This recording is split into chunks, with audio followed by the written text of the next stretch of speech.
இந்த வீட்லதான் என் பையனுக்கு பொண்ணு எடுக்க போறோமா?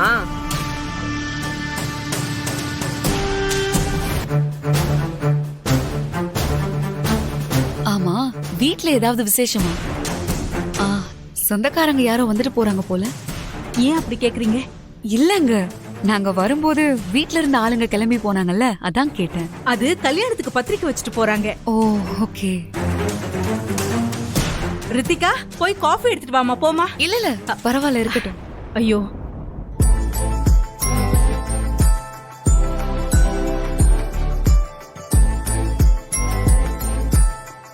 என்ன சொல்லாம கொள்ளாம திடீர்னு வந்திருக்கீங்க?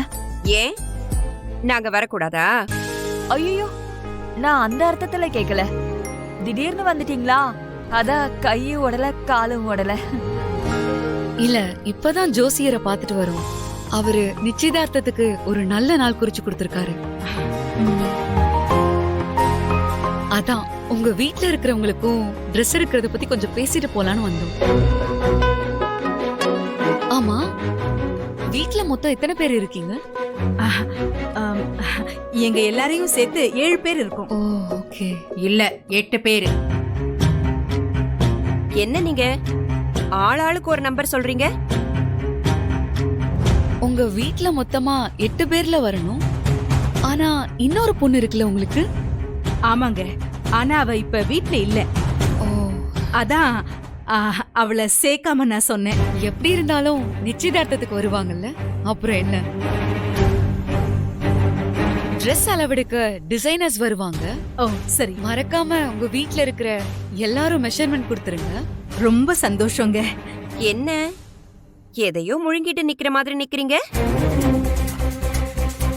உங்க பார்வையே சரியில்லையே. எங்க கிட்ட எதையாவது மறைக்கிறீங்களாக்கும்? ஆஹா,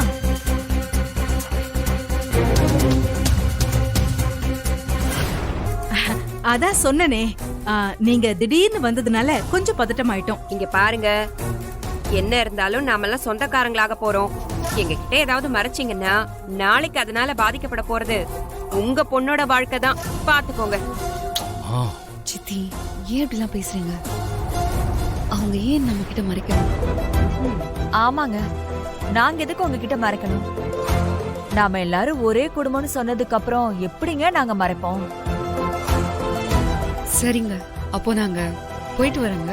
என்னங்க எதுவுமே சாப்பிடாம போறீங்களே? பரவாயில்லங்க, நாங்க இன்னொரு நாள் வந்து சாப்பிடுறோம். கிளம்புறோம். சரிங்க, ரொம்ப சந்தோஷம்.